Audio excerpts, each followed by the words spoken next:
جس کا تقریباً اب خاتمہ ہو ہی چکا ہے، اور وہ بات واضح ہو گئی ہے ابھی جو ضمنی الیکشن ہوا ہے پنجاب میں، خیبر پختونخوا میں، تو خیبر پختونخوا سے بھی ان کا تقریباً خاتمہ ہو گیا ہے، کیونکہ ان کو اپنے آبائی جو ان کی سیٹ تھی ہری پور والی، اس میں ان کو شکست فاش ہو گئی ہے۔ اسی طرح پنجاب کی اگر ہم دیکھ لیں تو پنجاب میں بھی وہاں پر ان کا مکمل طور پر خاتمہ ہو گیا ہے۔ تو دیکھیں یہ جو پولیٹیکل پارٹی بنی تھی، تو یہ دیکھیں ایک سازش کے تحت بنی تھی۔ اس کے پیچھے جس طرح آپ نے اپنے انٹرو میں کہا کہ یہ ایک بہت پہلے سے اس پہ کام ہو رہا تھا، تقریباً ان کو اقتدار میں لانے سے 14 سے 15 سال پہلے اس پہ کام ہو رہا تھا کہ اس طرح ایک پولیٹیکل پارٹی کو لانچ کیا جائے گا، اور پھر فیض حمید صاحب جو تھے تو ان کو لایا جائے گا، اور ان کا جو پروگرام تھا تو فیض حمید صاحب کو آرمی چیف بنانا تھا۔ اس کے بعد ابھی جو حالیہ الیکشن ہوئے 2024، ان میں بھی اس میں ان کو الیکشن جتوانا تھا، اور اس کے بعد 2029 کا الیکشن بھی ان پہ جتوانا تھا، لیکن ان کے جو عزائم تھے تو اس کو پاک فوج نے ناکام بنا دیا ہے، پاکستانی عوام نے ناکام بنا دیا ہے، اور جو صحیح معنوں میں جو پولیٹیکل سیاسی جماعتیں ہیں جو کہ پاکستان کی خیر خواہ جماعتیں ہیں، جس میں پاکستان مسلم لیگ نون سیر فہرست ہے، تو دیکھیں تمام نے ان کی سازشوں کو بے نقاب کر دیا ہے، اور اس پولیٹیکل پارٹی کا آخرکار خاتمہ ہو گیا ہے۔ اگر کوئی یہ کہتا ہے کہ اب بھی ان کی کوئی جڑیں باقی ہے، تو میری نظر میں تو تقریباً اس پارٹی کا خاتمہ ہو گیا ہے، ان کی جڑیں بھی ختم ہو گئی ہے۔ دیکھیں فیض حمید صاحب جو تھے تو وہ ان کے کرتا دھرتا تھے، ان کی بدولت یہ پارٹی بنی تھی، انہی کی بدولت جو ہے تو ان کو یہ سب جو سازشیں ہو رہی تھی اس ملک میں، جو اس پارٹی کی جڑیں وہ بن رہی تھی، تو اب تمام وہ خاتمہ ہو گیا ہے۔ اور یہ بات صرف فیض حمید صاحب تک ختم نہیں ہوگی، اس کے بعد آپ آگے دیکھیں جو باقی اور بھی سہولت کار ہے، جس طرح میاں نواز شریف صاحب نے اپنی پریس کانفرنس میں کہا تھا کہ ان تمام کرداروں کو جیلوں کے اندر ڈالنا پڑے گا جو کہ اس سازش میں ملوث تھے، جو پاکستان کے خلاف سازش میں ملوث تھے، جو پاکستان کی جڑیں کھوکھلی کرنے کے اس میں ملوث تھے، تو وہ تمام جو کردار ہے وہ آپ کو بہت جلد جیلوں کے اندر نظر آئیں گے۔ اور جو ابھی جو آئی ایس آئی کے جو سابق چیف جسٹس ہے، جو ان کو سابق جو سربراہ ہے، تو ان کو جو سزا سنائی گئی ہے، تو اس کے بعد تو میرے خیال میں یہ بات واضح ہو گئی ہے کہ قانون کی نظر میں کوئی بھی چھوٹا بڑا نہیں ہے، بلکہ سب برابر ہے۔ اور ابھی جو ان کو جو سزا ہوئی ہے، تو اس کے بعد وہ کردار جو اس سازش میں ملوث تھے، جو کہ اس پولیٹیکل سیاسی جماعت کو جو ہے وہ اقتدار میں لائے تھے، تو اب وہ کردار بھی آہستہ آہستہ پیچھے ہٹ رہے ہیں۔ اس میں کئی یوٹیوبر بھی ہیں جو کہ بیرون ملک بیٹھ کر پاکستان کے خلاف سازشیں کر رہے ہیں، تو ان کو بھی ابھی ہماری گورنمنٹ نے ایک فیصلہ کیا ہے کہ ان کو وطن واپس لایا جائے گا، اور ان کو بھی سزائیں دی جائے گی، کیونکہ انہوں نے دیکھے کہ عوام کی ذہنوں میں وہ ایک ایسا پاکستان کا کردار وہ پیش کر رہے تھے، ایک ایسا وہ سازشیں کر رہے تھے کہ خدا نہ خواستہ پاکستان بس ڈوب گیا ہے، پاکستان تباہی کے دانے پر ہے، وہ اس طرح پاکستان کا امیج بنا رہے تھے۔ لیکن اب ان لوگوں کو بھی ایک میسج چلا گیا ہے، اور وہ جو سازشیں کر رہے تھے تو اب ان کی سازشیں تقریباً ختم ہو گئی ہے، کیونکہ فیلڈ مارشل عاصم منیر صاحب اور وزیر اعظم میاں شہباز شریف صاحب کی قیادت میں پاکستان اب بہت آگے نکل چکا ہے۔ اب دیکھیں اب ہم ان باتوں سے بہت آگے نکل چکے ہیں، جو یہ باتیں یہ جو نام نہاد یوٹیوبرز ہیں، جو یہ سازشی عناصر ہے جو کرتے آ رہے ہیں پاکستان کے خلاف، تو اب ان کی سازشیں تمام بے نقاب ہو گئی ہے، اور اب وہ چاہے کچھ بھی کر لے، انہیں ٹھیک، اب کچھ آپ کو اس نہیں حوالے لگے۔ سے حکومت کافی چوکنا ہے، اور وہ جو لوگ ایسے عناصر جو کہ ملک کی جو ہے وہ استحکام کو نہیں دیکھنا چاہتے، ان کے خلاف بھی کارروائیاں عمل میں لائی جا رہی ہیں۔ بالکل آپ نے ٹھیک فرمایا۔ رضا ہارون صاحب، سر آپ کو میں شامل گفتگو کروں گی۔ پیپلز پارٹی کا موقف اس پہ آیا، بلاول بھٹو زرداری صاحب نے اس کو ایک تاریخی فیصلہ قرار دیا۔ آپ کی جماعت اس کو کیسے دیکھتی ہے؟ آپ کو لگتا ہے کہ یہ جو ابھی ایک فیصلہ سامنے آیا ہے، اس سے مزید پنڈورا باکس کھلیں گے، اور یہ تانے بانے جب ہم 9 مئی کی بات کرتے ہیں، سیاسی جماعت کے فائدہ اٹھانے کی بات کرتے ہیں، تو یقینی طور پہ کوئی اور نہیں پی ٹی آئی کا نام اس میں آتا ہے، تو یہ روابط کیسے بنے، سیاسی کندھا کیسے استعمال کیا گیا، یہ سارے معاملات کیسے ہوئے، یہ سب اب کھل کے سامنے آنے والا ہے؟ میں سمجھتا ہوں کہ فیض حمید صاحب کا جو مقدمہ ہے غالباً شاید 15 مہینے جی جی چلا ہے، جو ہم خبروں میں سن رہے ہیں۔ لازمی بات ہے اس میں آرگیومنٹس ہوئے ہوں گے، کانٹر آرگیومنٹس ہوئے ہوں گے، الزامات لگے ہوں گے، اس کے جواب دیے گئے ہوں گے۔ ہمارے سامنے وہ تفصیل موجود نہیں ہے، لیکن جو آئی ایس پی آر کی پریس ریلیز آئی ہے اس میں یہ حوالہ دیا گیا ہے سیاسی روابط کا اور اختیارات کے ناجائز استعمال کا۔ اب اگر آپ پچھلے کوئی 3-4 سال میں ایسے واقعات دیکھیں کہ کہاں یہ ہمدردی تھی اور کیسے تمام چیزیں چلائی جا رہی تھی، وہ بے شک 9 مئی کا واقعہ ہو یا اس سے پہلے جو اپوائنٹمنٹ کے وقت تمام چیزیں ہو رہی تھی، تو آپ سیفلی ایک تجزیہ انالیسس کر سکتے ہیں کہ اشارہ اسی جانب ہے. لیکن چونکہ ہمارے سامنے تفصیل نہیں ہے اور حساس معاملہ ہے، حساس نوعیت کا معاملہ ہے، ادارے کے پاس ہے، ادارہ اس کو ڈیل کر رہا ہے، تو ہم اس سے پریڈکشنز نہیں کر سکتے، فور کاسٹ نہیں کر سکتے. امید رکھ سکتے ہیں کہ جو چیزیں ہوئی ہیں ماضی میں، جو غلطیاں ہوئی ہیں، وہ سیاسی سپورٹ ہوئی ہے یا کہیں اختیارات کو استعمال کر کے کوئی نقصان دہ ایکٹیویٹی ہوئی ہے، تو وہ ایکسپوز ہونی چاہیے اور اس سے عوام کو آگاہی ہونی چاہیے. لیکن معتاد طریقہ یہی ہے کہ جب تک وہ ہو نہیں جاتی ہم کیسے الزام دے سکتے ہیں اور ہم کیسے بات کر سکتے ہیں. تو اچھے کی امید رکھیں. مجھے تو لگتا ہے کہ جو اس مقدمے میں فیصلے میں دیر ہوئی ہے، وہ دیر بھی اسی لیے ہوئی ہے کہ جو 9 مئی کا مقدمہ ہے، یہ میرا خیال ہے جو 9 مئی کا مقدمہ بننا ہے، اس میں جو ثبوت و شواہد یا بیانات یا کوئی کنفیشن آنا ہوگا تو وہ پھر مضبوط ہو جاتے ہیں مقدمات. تو یہ بہرحال ایک خیال ہے لوگوں کا کہ 9 مئی کے مقدمے کو شاید غالباً اس فیصلے کے بعد اس کو مضبوط بنانے میں مدد ملے گی، اور پھر 9 مئی کے مقدمے میں جو لوگ ملوث ہیں ان کو کیفر کردار تک پہنچانے میں، قانون کے کٹہرے میں کھڑا کرنے میں آسانی ہوگی. تو یہ تو ایک تجزیہ ہے جو ہم کر سکتے ہیں. باقی جب تک معلومات نہیں آ جاتی ہیں، اسپیکولیشن میں سمجھتا ہوں اس پہ نہیں کرنی چاہیے. بالکل ٹھیک. اچھا عبداللہ، یہ جو لاسٹ پیراگراف ہے آئی ایس پی آر کا جو اعلامیہ سامنے آیا، جس میں وہ کہتے ہیں کہ ملزم کے سیاسی عناصر کے ساتھ جو ملی بھگت ہے، سیاسی افراتفری ہے اور عدم استحکام کے معاملے کو الگ سے دیکھا جا رہا ہے، یعنی کہ اس پر فیصلہ ابھی آنا باقی ہے، اس پیراگراف سے کیا مطلب لیا جائے؟ دیکھیے، ایک تو جو 4 الزامات تھے اس کے خلاف، جنرل فیض کے خلاف، جس میں ایک کنور معیز خان کا الزام تھا، جس پہ سپریم کورٹ نے کہا، جو جنرل فیض کے کہنے پہ ایک ریڈ ہوئی تھی اور پھر سپریم کورٹ میں انہوں نے کنور معیز نے جو ٹاپ سٹی کے مالک تھے انہوں نے کہہ دیا کہ پھر سپریم کورٹ نے اپنے فیصلے میں کہا کہ اگر کنور معیز خان کی جو ایلیگیشن ہے ان کو اگر سیریسلی نہیں لیا گیا تو یہ اس ادارے کے اوپر ایک بڑا سوال ہوگا. پھر اسی کو بھی بنیاد بنا کر جنرل فیض کو 12 اگست 2024 کو گرفتار کیا گیا. تو 4 الزامات تھے جو ان پہ ثابت ہوئے، اور اس کے بعد جو سیاسی عناصر کے ساتھ روابط ہیں تو ابھی اس کا الگ سے ٹرائل ہوگا. ایک تو یہ کہ ابھی تک ہمارے پاس تحریری فیصلہ نہیں ہے، جس طرح اس کے وکیل میاں اشفاق نے کہا ہے کہ جب تحریری فیصلہ آئے گا تو پھر وہ مزید اپنا قانونی پیش رفت جو ہے وہ کریں گے. تو اس حوالے سے تو ہمارے پاس نہیں ہے. لیکن 2-3 چیزیں ایسی ہے کہ 2022 میں بھی یہ تو ریپورٹڈلی بہت سارے لوگ اس کو انڈورس کرتے ہیں کہ جنرل فیض صاحب جو ہے وہ باقی جو دوڑ میں شامل 5 لوگ تھے آرمی چیف بننے کے لیے فیلڈ مارشل عاصم منیر سے پہلے، تو انہوں نے جنرل باجوہ کو ایک پیغام دیا کہ اگر کوئی آرمی چیف بنے گا تو وہ ہم سے بنے گا. جنرل باجوہ صاحب یہی پیغام جو ہے اس وقت شہباز شریف صاحب کے پاس لے کے گئے تھے، تو انہوں نے انکار کیا. جنرل باجوہ نے کہا کہ ہمارے لوگ جو ہے وہ کو کر دیں گے. لیکن بعد میں کچھ حکومت نے کوئی چیزیں کی تو وہ جو منصوبہ تھا وہ نہیں، وہ موجودہ فیلڈ مارشل جو ہے وہ بن گئے. فیض صاحب کو سزا ہوئی 14 سال قید مشقت کی. جنرل اکبر خان صاحب ہوا کرتے تھے نازیہ کے، وہ راولپنڈی سازش کیس میں ان کو سزا ہوئی اور ان پر یہ الزام تھا کہ انہوں نے راولپنڈی سازش کیس میں مرکزی ملزم تھے. لیکن وہ 1973 میں پھر بھٹو صاحب کے مشیر بن گئے جنرل اکبر خان. تو پاکستان کی سیاست میں کچھ بھی ہو سکتا ہے. جس طرح آئی ایس پی آر کے اعلامیے میں لکھا گیا ہے کہ جنرل فیض صاحب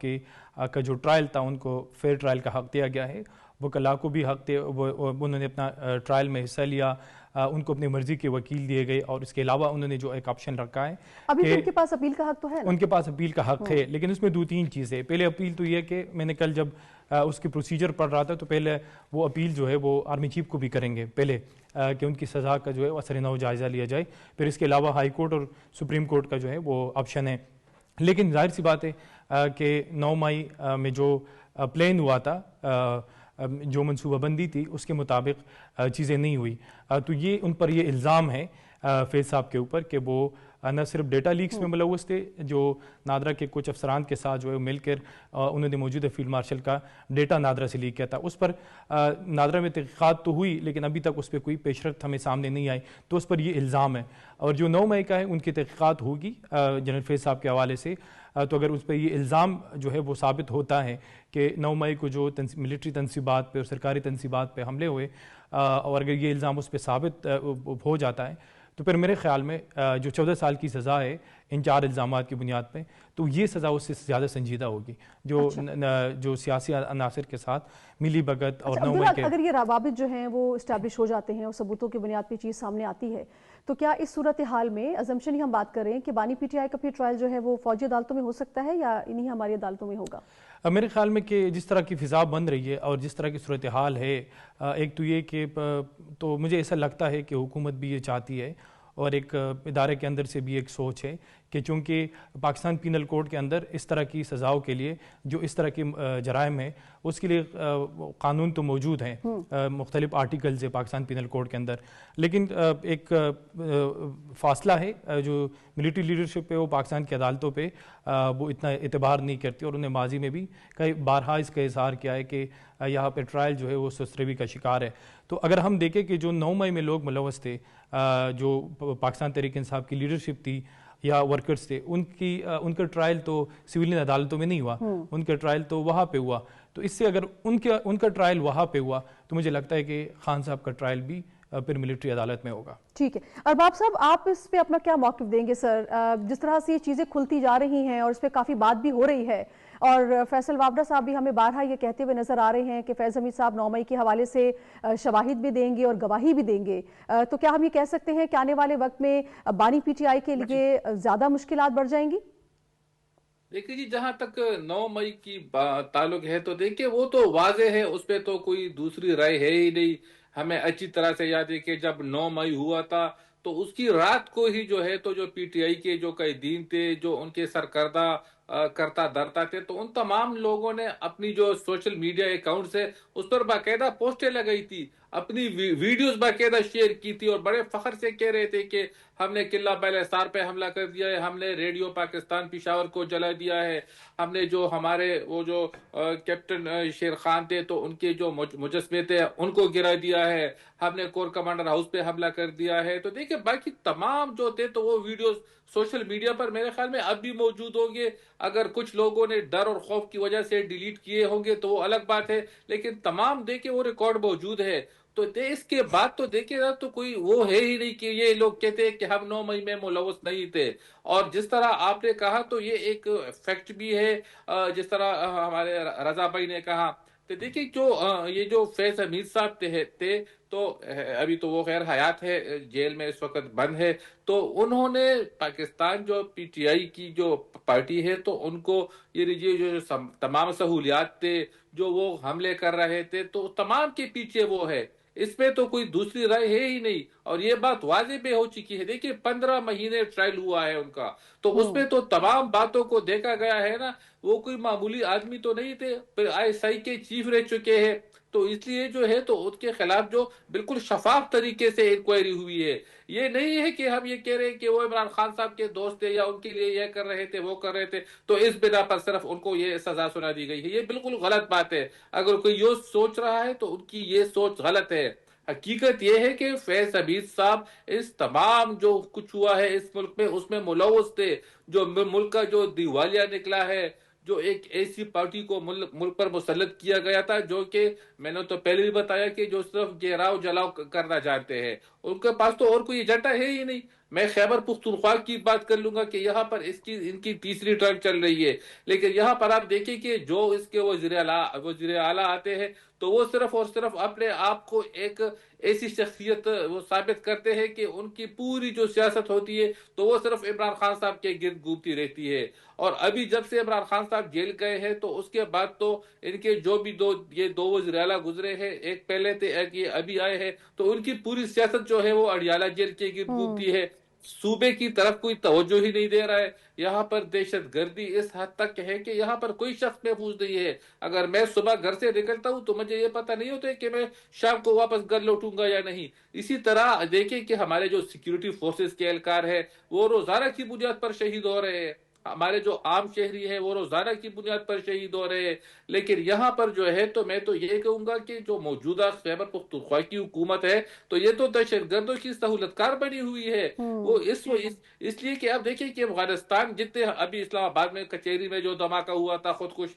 اس کے بعد پشاور میں جو خودکش دھماکہ ہوا، تو ان کی جو جتنے شواہد اکٹھے کیے گئے تو تانے بانے افغانستان سے ہی ملے ہیں۔ وہ افغانی ہی بن دیتے. لیکن یہاں پر ہماری بدقسمت یہ ہے کہ جب حکومت نے ایک فیصلہ کیا ہے کہ ہم افغانیوں کو جو غیر قانونی یہاں پر مقیم ہے ان کو اپنے وطن واپس بھیج دیتے ہیں، اور یہ ہو بھی رہا ہے، اس پر عمل بھی ہو رہا ہے. لیکن صرف خیبر پختونخوا کی حکومت جو ہے وہ اس پہ عمل نہیں کر رہی ہے. وہ ان کو اپنے گھروں میں جو بیٹھے ہوئے ہیں وہ ان کو اب بھی بچا رہے ہیں. اور یہ صرف اور صرف اس کی خاص وجہ ہے، وہ یہ ہے کہ جب ان کے گھر سے جلوس ہوا کرتے تھے پہلے تو جو ہے تو یہ اپنے افغانیوں کو لے کر چلے جاتے تھے اپنے گھر سے جلوسوں میں، اور اس میں اپنے اس کو وہ جھنڈے وغیرہ دے دیتے تھے.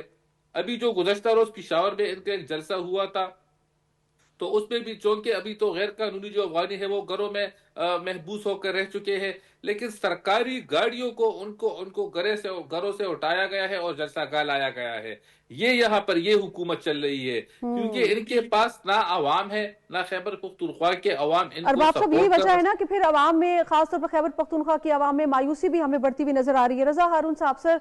اس وقت ابھی اسی بات کو آگے بڑھاؤں گی. پی ٹی آئی کا ورکر، ووٹر سپورٹر، ان کے قائدین اس صورتحال کو کیسے دیکھ رہے ہیں سر؟ کیا ان کے ووٹر سپورٹر کے لیے یہ مایوسی کی بات نہیں ہے؟ جس طرح سے تانے بانے کھلتے آ رہے ہیں، اور پھر جو سیاسی انتشار، جو تقسیم کی سیاست ہم نے دیکھی، آپ کی جماعت نے بھی بہت کڑا وقت دیکھا، آپ لوگوں نے قربانیاں بھی دی، لیکن میرا نہیں خیال کہ سیاست میں کبھی اس نہج پر بات آ گئی ہوگی جہاں پر لگ رہا ہو کہ دیر از نو پوائنٹ آف ریٹرن.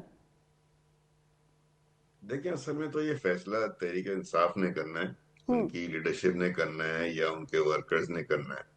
کہ وہ کیا مستقبل کا لائے عمل اپناتے ہیں. جو حالات ہیں وہ مشکل سے مشکل تر ہوتے جا رہے ہیں. اسی حوالے سے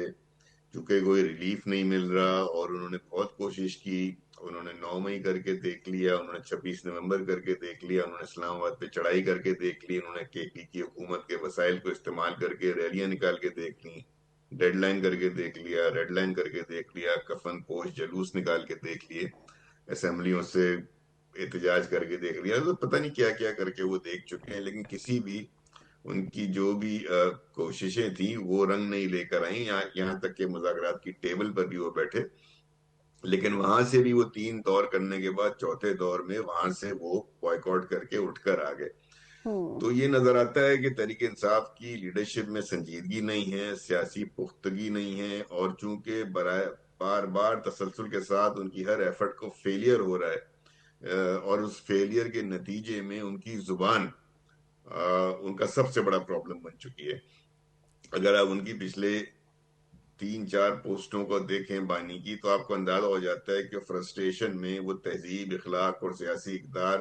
سب کھو بیٹھے ہیں، اور وہ ایسے القابات کا استعمال کر رہے ہیں ہمارے ریاست اور ریاستی اداروں کے درمیان کے خلاف جو کہ ناقابل قبول ہے، جو کہ براہ راست ایسے ادارے ہیں جو نیشنل سیکیورٹی، نیشنل انٹیگریٹی اور نیشنل اسٹریٹجی کے حوالے سے امپورٹنٹ حیثیت رکھتے ہیں ریاست کے. ان کے خلاف بات کرنے کا مطلب ہوتا ہے کہ اب پاکستان کی وحدانیت، پاکستان کے سیکیورٹی سسٹم اور نیشنل سیکیورٹی کے حوالے سے جب آپ ایسے تھریٹننگ گفتگو کرتے ہیں تو پھر وہ جو D G I S P R صاحب کی پریس کانفرنس ہوئی تھی اس میں 3 باتیں کی گئی تھیں کہ ایک تو اینٹی اسٹیٹ ہے، دوسرا نیشنل سیکیورٹی کے لیے تھریٹ ہوتے جا رہے ہیں، تیسرا بڑا سنگین ہے کہ ان کا بیانیہ اور دہلی کا بیانیہ ایک ہوتا جا رہا ہے. اب وہ دہلی کا بیانیہ آپ نے کل بھی دیکھا کہ جب وزیر اعظم صاحب کے حوالے سے ایک فیک نیوز چلی، فیک ویڈیو چلی انڈیا کے نیوز ایجنسی کی جانب سے، سب سے پہلے اس کو اٹھا کے پروپیگیٹ کرنے والے پی ٹی آئی کے یوٹیوبرز، سوشل میڈیا انفلوئنسرز تھے. تو وہ فوری طور پہ انڈیا اور ان کا ایک کنیکشن جو ہے نا وہ اسٹیبلش ہوتا چلا جا رہا ہے. جو ڈی جی آئی ایس پی صاحب نے بات کی تھی پریس کانفرنس میں، وہ کل ہم نے اس کا ایک عملی مظاہرہ ایک بار پھر دیکھا. تو فیصلہ جو ہے وہ پی ٹی آئی کے بانی کو کرنا ہے کہ کیا وہ اسی انداز سے بات چیت کریں گے، یہی رویہ رکھیں گے، تو پھر ریلیف کسی صورت میں نہیں مل سکتا اور سختیاں بڑھیں گی اور مقدمات بھی بنیں گے اور جائز بنیں گے. دوسری بات یہ کہ اگر وہ بار بار بات کرتے ہیں مذاکرات کرنا ہے اور وہ کہتے ہیں سیاسی لوگوں سے مذاکرات نہیں کرنا، تو پھر جہاں اپنے مذاکرات کرنے ہیں وہاں کے سربراہ نے پاکستان کی قوم کا سر فخر سے بلند کیا 10 مئی کو. ہماری افواج پاکستان نے، ہماری ایئر فورس نے، ہماری نیوی نے 10 مئی کو بھارت کو تاریخ کی بدترین شکست دی اور تاریخ کی بدترین بدنامی دی ہے، جس کے باعث پوری دنیا کے اندر آپ دیکھیں کہ 10 مئی کے بعد اقوام عالم کے اندر، اقوام متحدہ میں، ہماری پڑوس میں، سعودی عرب میں، مڈل ایسٹ میں، ہر جگہ پاکستان کا قد اور پاکستان کا رتبہ بڑھا ہے. اور اس کے نتیجے میں آپ دیکھ رہے ہیں 10 مئی کے بعد کہ فیلڈ مارشل صاحب کو، عاصم منیر صاحب کو اور وزیر اعظم صاحب کو کتنی پذیرائی مل رہی ہے. اور اس کے نتیجے میں آپ یہ بھی دیکھ رہی ہیں کہ جب یہ سب کچھ ہو رہا ہے، جب پوری دنیا میں پذیرائی مل رہی ہے پاکستان کے فوج کے سربراہ فیلڈ مارشل کو اور وزیر اعظم کو، تو ایک ہی پارٹی ایسی ہے جو بیرون ملک جب دورے پہ جا رہے ہیں فیلڈ مارشل صاحب تو برطانیہ اور امریکہ میں مظاہرے کر رہے ہیں. پریزیڈنٹ ٹرمپ اپنے پاس لنچ کے لیے بلا رہے ہیں تو وہاں پہ جو ہے پی ٹی آئی کے لوگ مظاہرہ کر رہے ہیں. برطانیہ میں فیلڈ مارشل صاحب آئے جنگ کے بعد تو یہاں انہوں نے مظاہرہ رکھ لیا. اب جب ان کی ساری دنیا پذیرائی ہو رہی ہے تو انہوں نے سوشل میڈیا سے براہ راست ٹارگٹ کر کے ان کے خلاف پوسٹیں کرنا شروع کر دی. تو یہ تمام چیزیں ایک نہایت ہی سنگین نوعیت کی جو ہیں وہ ان کی خلاف ورزی کی طرف نشاندہی کرتی ہے. تو پارٹی اور سیاست تو ایک طرف ہو گئی. اب تو یہ سوال پیدا ہوتا چلا ہے کہ بھائی جو آپ پہ الزامات لگ رہے ہیں اور جو آپ کی حرکات ہیں، جو آپ کی زبان ہے، کیا وہ اس بات کو الاؤ بھی کرتی ہے کہ آپ کو ایسا سیاسی جماعت فنکشن کرنے دیا جائے اور آپ کو ایسا سیاسی لیڈر تسلیم کیا جائے؟ تو جب یہیں پہ سوال پیدا ہو گیا تو مذاکرات تو پھر بعد کی بات ہو گئی. تو اب یہ بیسیکلی پاکستان تحریک انصاف کے لوگوں کو سوچنا ہے، ان کی لیڈرشپ کو سوچنا ہے کہ وہ اپنے بانی کے بیانیے کے ساتھ کھڑے ہونے کی استطاعت رکھتے ہیں. کیا وہ پاکستان کے ساتھ کھڑے ہونا چاہتے ہیں یا پاکستان مخالف بیانیے کے ساتھ کھڑے ہونا چاہتے ہیں؟ کیا وہ اپنے بانی سے بات چیت کر کے ان کو سمجھانے کو تیار ہیں کہ نہیں تیار ہیں؟ کیونکہ یہ رویہ ان کے لیے کسی طرح کی کسی ریلیف کی طرف نہیں لے کر جائے گا ان کو جس طرف وہ جا رہے ہیں. اور دوسرا جو نقصان ہو رہا ہے وہ یہ ہو رہا ہے کہ پاکستان اپنی یہ دفاعی کامیابی کے بعد، فوجی کامیابی کے بعد، پاکستان اپنا اگلا قدم رکھنے جا رہا ہے معاشی کامیابی کی طرف، اکنامک اسٹیبلٹی کی طرف، معاشی ترقی کی طرف. اور ملک کے اندر اگر یہ افراتفری قائم کر کے رکھیں گے اور انٹرنل ڈیسٹیبلائزیشن کی کوشش کریں گے تو پھر یہ کیا کر رہے ہیں؟ یہ پاکستان کی معیشت کو بھی نقصان پہنچا رہے ہیں، سیاست کو بھی نقصان پہنچا رہے ہیں، ریاستی اداروں کے خلاف بھی بات کر رہے ہیں، اور پاکستان کی معیشت کو بھی بدستور، چاہے وہ آئی ایم ایف کو خط لکھنا ہو یا ایس سی او کانفرنس ہو رہی ہو تو مظاہرہ کرنا ہو یا دیگر ایسی حرکات ہو. آپ اگر آپ دیکھیں گے تو ایک تسلسل سے ایسی چیزیں نظر آ رہی ہیں جو دانستہ یا نہ دانستہ پاکستان کے مفاد کو ہرٹ کرتی. تو بڑا سوال تو یہ ہے، سیاست تو بہت پیچھے رہ گئی ہے، سیاست کے معاملات، ان کے کارکنان کے معاملات یہ تو بہت بعد میں ڈسکس ہوں گے. ٹھیک، بالکل ٹھیک. ناظرین، جب بریک سے واپس آئیں گے تو عبداللہ سے تمام تر معاملے پڑیں گے، ان کا تجزیہ لیں گے کہ اب پی ٹی آئی کے پاس کوئی آپشن ہے مذاکرات کی یا وہ سارے آپشن جو ہیں وہ ختم ہو چکی ہیں. بریک لیتے پہلے.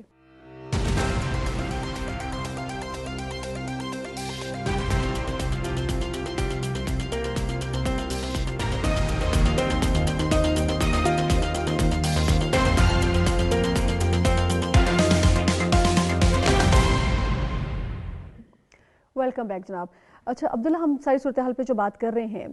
ایک چیز جو سامنے ہمیں نظر آ رہی ہے وہ یہ ہے کہ پی ٹی آئی کی جو قیادت ہے وہ ہمیں بانی پی ٹی آئی کا جو موقف ہے اسے ہمیں ڈیٹیچ نظر آ رہی ہے، اس پہ کافی بات ہو رہی ہے. مثال کے طور پہ ان کے جو ٹویٹ ہے ان کو پھر بھی ری ٹویٹ کر دیا جاتا تھا، لیکن اب ہم دیکھ رہے ہیں کہ ان کی ٹویٹس تک کو ری ٹویٹ نہیں کیا جاتا. کیا ہم یہ کہہ سکتے ہیں کہ جو موجودہ قیادت ہے وہ ان کا جو ہارڈ کور ایک سٹانس ہے یا جو ایک سخت جو ان کا لہجہ ہے اس کو مزید اون نہیں کر سکتے کیونکہ آلریڈی ان کی پارٹی کو کافی نقصان ہو گیا؟ دیکھیے، پاکستان تحریک انصاف کا المیہ یہ ہے کہ ان کی سیاست کا فیصلہ ان کی سوشل میڈیا کرتی ہے، اور سوشل میڈیا جو ہے وہ ایکچوئل اسٹیبلشمنٹ ہے پاکستان تحریک انصاف کا. اس میں یہ کہ بہت سارے لوگ پاکستان تحریک انصاف کے، کیونکہ میں پاکستان تحریک انصاف کے پالیٹکس کو 5 سال سے کور کر رہا ہوں، تو پاکستان تحریک انصاف کے بہت سارے لوگ ہیں انکلوڈنگ بیرسٹر گوہر، اور جو ہمارے ساتھ آف دی ریکارڈ ان کی ملاقاتیں ہوتی ہے تو ان کا موقف یہ رہتا ہے کہ ہمیں بیچ کا کوئی مصلحت کا راستہ نکالنا چاہیے. اور آپ نے ثناء اللہ مستخیل صاحب کو دیکھا جب وہ انڈیو ورکشاپ میں تھے تو زرداری صاحب سے انہوں نے سوال کیا. زرداری صاحب وہاں پہ مہمان تھے، انہوں نے کہا کہ آپ مصلحت کے بادشاہ ہیں تو آپ مصلحت کا راستہ کیوں نہیں نکالتے؟ چونکہ عمران خان صاحب جیل میں، سیاست میں شائستگی نہیں ہے، تناؤ ہے. تو اس طرح پاکستان تحریک انصاف کے اندر بہت سارے لوگ ہیں جو چاہتے ہیں کہ یہ پوائنٹ آف ریٹرن ہو اور معاملات جو ہے وہ سیٹل ہو، لیکن یہ کہ وہاں پر کوئی بھی بات ہوتی ہے. اب گنڈاپور صاحب کی کرسی کیوں گئی؟ کیا اس پہ گئی ہے کہ وہ ڈیلیور نہیں کر رہا تھا، وہ لوگ ان کے منصوبے نہیں تھے؟ نہیں، اس پہ تو نہیں گئی. وہ اس پہ گئی ہے کہ وہ بانی پی ٹی آئی کی رہائی کے لیے کوئی تحریک نہیں چلا رہے. سہیل افریدی کے پاس ماضی میں کیا تجربہ تھا؟ سہیل افریدی کو بھی اس لیے لایا گیا کہ نوجوان ہے, تھوڑا پرجوش ہے, پشتون ہے, تو وہ ایک تحریک جو ہے وہ جو ہے نکالے گا اور وہ بانی پی ٹی آئی کو رہائی دلائے گا. یہی بوجھ ہے کہ ان پہ بھی یہی بوجھ ہے, اور شاید 6 مہینے بعد ان کی کرسی بھی چلی جائے, کیونکہ ابھی تک تو کوئی واضح لائمل نظر نہیں آتی. ہم جب خیبر پختونخوا ہاؤس میں ان سے ملے تو ہم نے بارہا اس سے پوچھا کہ آپ کے پاس پلین کیا ہے, تو انہوں نے کہا کہ کچھ کارڈ میں نے اپنے سینے سے لگائے رکھے, لیکن مجھے ایسا لگ رہا تھا کہ کچھ نہیں ہے. لیکن جس طرح اگر بیرسٹر گوہر یا اسد قیصر جو ہے یا کوئی اور جو ان کے پاکستان تحریک انصاف کے سینئر لیڈران ہیں وہ یہ بات کرتے ہیں کہ ہم نے مصلحت کا راستہ نکالنے. اب دیکھیں نواز شریف صاحب چلے گئے لنڈن, واپس آئے, یہ تو نہیں تھا کہ باہر سے کوئی جیل پہ حملہ ہوا, انہوں نے جو بھی کیا یا ریاست کے ساتھ جوڑ توڑ کی, وہ پورا ایک نادرا کا سیٹ اپ جو ہے وہ بائیو میٹرک کے لیے ایئرپورٹ پہنچا, لیکن انہوں نے ایک راستہ نکالا اور پھر انہوں نے ماضی میں جو بھی بیانات دیے تھے اس سے ہٹ کے شہباز شریف صاحب وزیر اعظم بن گئے, اس کی بیٹی جو ہے وزیر اعلیٰ پنجاب جو ہے وہ بن گئے. اس سے پہلے بھی اگر آپ دیکھیں جب مشرف صاحب کا مارشل لا لگا تو بے نظیر صاحبہ پہلے جلاوطن تھی اور نواز شریف صاحب بعد میں چلے گئے, اور پھر 2006 میں میثاق جمہوریت ہوا اور بعد میں لابنگ کر کے مشرف صاحب کو انہوں نے فارغ کر دیا. تو اس وقت پاکستان تحریک انصاف کے اندر ایسے لوگ ہیں جو چاہتے ہیں کہ راستہ بنے, لیکن اگر کوئی بھی بات کرتے تو سوشل میڈیا پہ اس کو گالیاں پڑتی ہے, اس کو اسٹیبلشمنٹ کٹ آؤٹ کہتے ہیں. اور جس نے بھی پاکستان تحریک انصاف کو, کیونکہ ایک پاپولر پارٹی تھی, ایک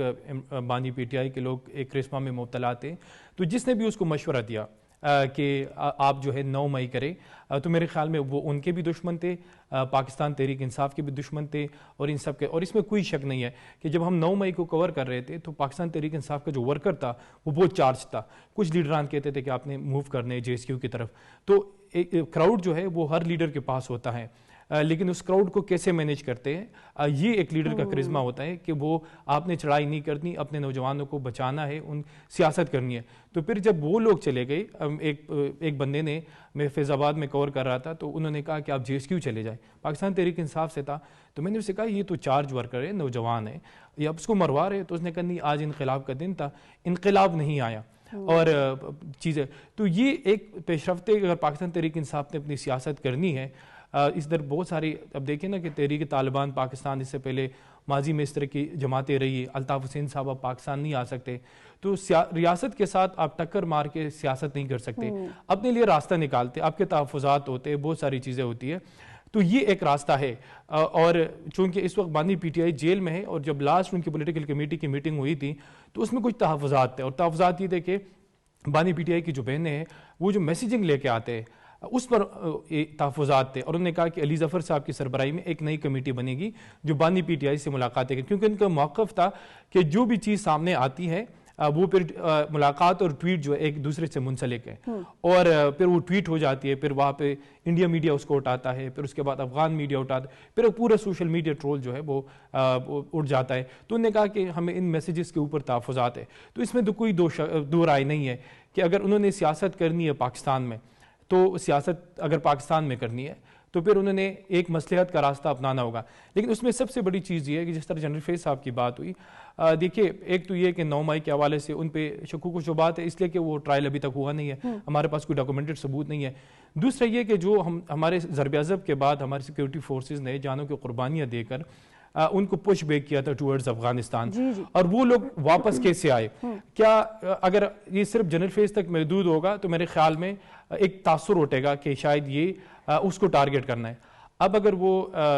ٹی ٹی پی کو انہوں نے پوری جو فائٹرز تھے ان کو افغانستان سے پاکستان منتقل کیا 7 سے 8 ہزار, کیا وہ جنرل فیض کا ذاتی فیصلہ تھا یا انسٹیٹیوشن کا فیصلہ تھا؟ کیا جنرل فیض اتنے طاقتور تھے کہ انہوں نے اکیلے 9 مئی کی سہولت کاری کی, یا اکیلے 7 سے 8 ہزار فائٹر جو ہے وہ لے آئے؟ تو اگر صرف یہ بات جنرل فیض پہ رکے گی تو میرے خیال میں اس سے تاثر اچھا نہیں جائے گا, کیونکہ جنرل باجوہ صاحب نے کہا تھا 2021 میں کہ ہم سیاست میں ملوث تھے, جس سے ادارے کو, جو فوج کا ادارہ ہے اس سے نقصان ہوا, تو ہم جو ہے اب سیاست میں مزید ملوث نہیں ہوں گے. تو میرے خیال میں اگر اس ادارے کو مضبوط کرنا, ایک اچھا تاثر دینا ہے کہ ریاست کا ادارہ سیاست میں ملوث نہیں ہوگا, تو پھر جنرل فیض کے جو سہولتکار تھے اس کو بھی کٹیرے میں لانا ہوگا, چاہے وہ سیاسی ہے, عسکری ہے یا کوئی اور ہے، کیونکہ مجھے نہیں لگتا کہ جنرل فیض نے انڈیویجولی ذاتی حیثیت میں 7 سے 8 ہزار طالبان کو پاکستان منتقل کیا، جس کی قیمت آج ہماری سیکیورٹی فورسز جو ہے وہ ادا کر رہی ہے۔ اب آپ سیکیورٹی رپورٹ نومبر کی پڑھیں، اس میں کہا کہ 10 سے 15 سال بعد سیکیورٹی فورسز کی کیجولیٹیز میں سب سے زیادہ اضافہ ہوا، 15 سال بعد سب سے زیادہ خونریز سال ثابت ہوا ہماری سیکیورٹی فورسز کے لیے، ٹی ٹی پی کے لیے بھی ثابت ہوا، بہت بری طرح ٹی ٹی پی کو بھی مارا ہے، لیکن انہوں نے کہا کہ 80% سویلین کیجولیٹیز میں اضافہ ہوا۔ خودکش حملے جو ہے وہ 10 سال بعد اس پیٹرن سے آ رہے، ایک مہینے میں 5 خودکش حملے ہوئے۔ تو جو یہ صورتحال ہے کہ وہاں پہ جو افغانستان میں رجیم آئے اور ایک صاحب چلے گئے افغانستان میں چائے کا کپ اٹھا کے، کیا اس کے ذاتی فیصلے، اگر ان تمام نقطوں کو نہیں دیکھا جائے گا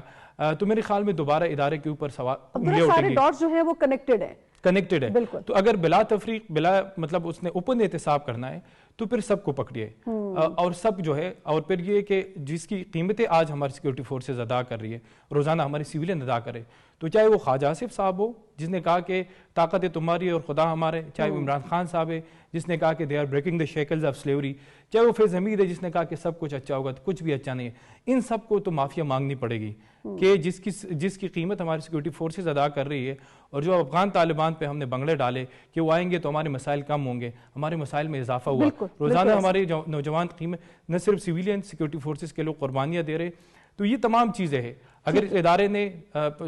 میرے خیال میں وہ بہت محبوطن پاکستانی ہوگا جو یہ کہے کہ فوج صرف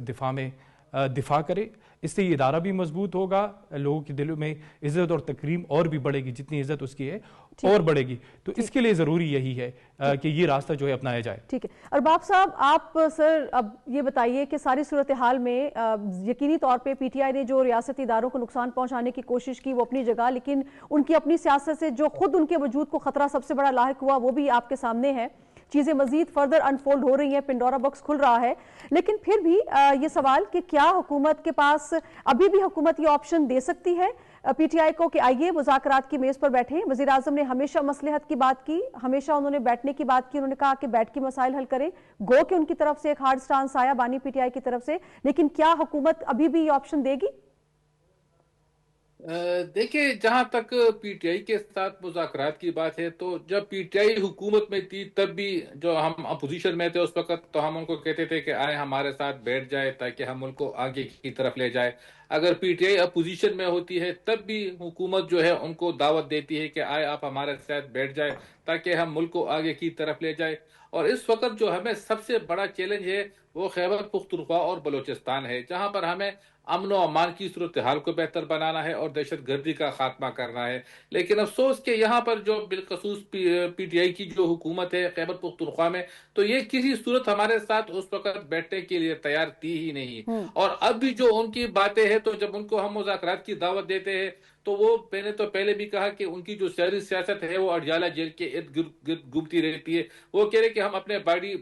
بانی چیئرمین سے پوچھیں گے۔ تو اگر آپ ہر ایک بات کے لیے بانی چیئرمین کے پاس جائیں گے تو وہ کسی 5 اسٹار ہوٹل میں تو نہیں رہ رہے ہیں نا، وہ تو جیل میں سزا کاٹ رہے ہیں۔ یہاں پر وزیر اعلیٰ خیبر پختونخوا جو ہے وہ تو کابینہ بھی تشکیل نہیں دے رہے تھے کہ میں بانی پی ٹی آئی سے پوچھ کر کابینہ بناؤں گا۔ تو یہاں پر جو بیرسٹر گوہر صاحب ان کے جو چیئرمین ہیں تو پھر ان کی نامزدگی کیوں ہوئی؟ پھر جو ان کے سیکرٹری جنرل ہے سلمان اکرم راجہ صاحب تو ان کی نامزدگی کیوں ہوئی؟ پھر کیا یہ لیکن ارباب صاحب سر آپ کو نہیں لگتا کہ اب سچویشن کافی ہٹ کے ہے؟ اب جس طرح سے ہم پہلے بھی بات کر رہے تھے کہ ایسا لگتا ہے جیسے جو سیاسی رہنما ہے پی ٹی آئی کے وہ مزید اب پی ٹی آئی کی جو رہنما ہے عمران خان صاحب ان کی جو ٹویٹس ہیں ان کا بوجھ نہیں اٹھا سکتے ہیں، اور وہ اس بات پہ بھی ہمیں کہتے ہوئے نظر آ رہے ہیں کہ ہم یہ کبھی نہیں چاہتے تھے کہ حالات اس طرف جائیں جہاں پر پوائنٹ آف نو ریٹرن آ جائے۔ تو سین وائسز تو ایگزسٹ کرتی ہے نا سر، تو کیا ان کو اعتماد میں لے کے بات کو آگے بڑھایا جا سکتا ہے؟ کوئی راستہ نکالا جا سکتا ہے مصلحت کا، مفاہمت کا؟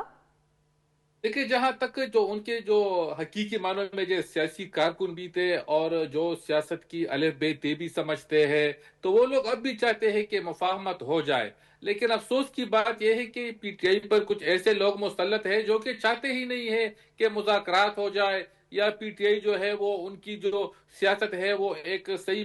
پٹری پہ چلی جائے، وہ بالکل نہیں چاہیں گے۔ جس طرح اسد کیسر صاحب ہیں، کچھ اور لوگ بھی جو ہے جو سیاسی ورکر ہے جو کہ ایک یعنی ایک روٹ لیول سے وہ اوپر آئے ہیں، تو ان لوگوں کو تو آگے آنے دیا ہی نہیں جا رہا ہے، اور ان کی جو باتیں ہیں تو وہ بالکل صحیح ہے کہ وہ چاہتے ہیں کہ مفاہمت ہو جائے، لیکن اگر کوئی ان کو چھوڑے گا تو تب وہ مفاہمت کی سیاست کو اپنائیں گے نا۔ اور ایک میں آپ کو ایک اور بات بتاتا چلوں کہ جب مجھے ابھی یاد آ گئی کہ جب 12 اکتوبر 99 کو ہماری حکومت کا خاتمہ ہوا تھا اور جنرل پرویز مشرف نے کو کیا تھا، تو اس وقت دیکھیں، اس وقت جو ہمارے ساتھ مظالم ہوئے تھے نا، تو تاریخ میں اس کی مثال ملنا مشکل ہے۔ مجھے آج بھی وہ یاد ہے کہ ان دنوں میں تقریباً ہر دوسرے تیسرے دن ہمیں گرفتار کیا جاتا تھا، ہمیں جیلوں میں ڈالا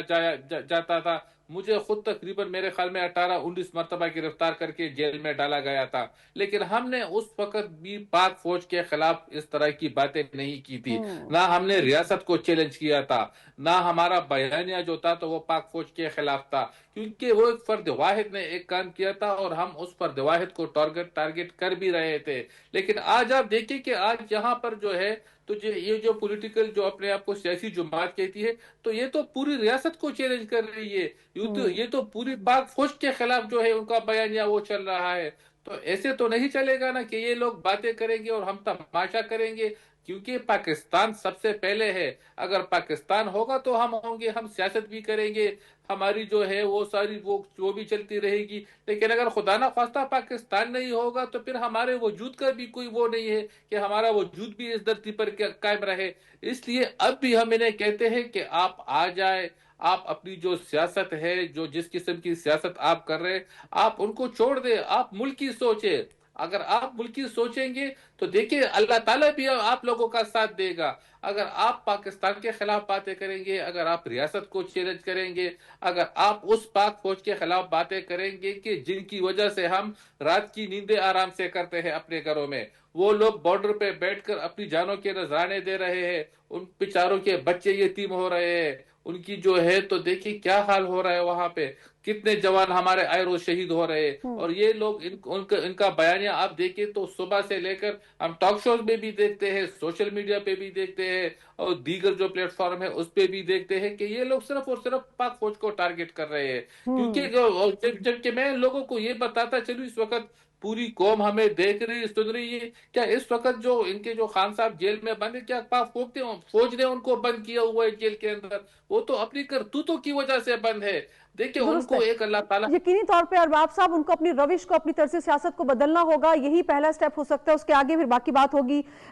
رضا ہارون صاحب، سر، پیپلز پارٹی کا ہمیشہ سے موقف رہا ہے کہ آپ لوگ ڈائیلاگ پہ یقین رکھتے ہیں، مفاہمت پہ یقین رکھتے ہیں، اس ساری صورتحال میں جو کہ ٹینس ہوتی جا رہی ہے اس میں آپ کو کوئی راستہ نظر آتا ہے سر، مذاکرات کا، ڈائیلاگ کا؟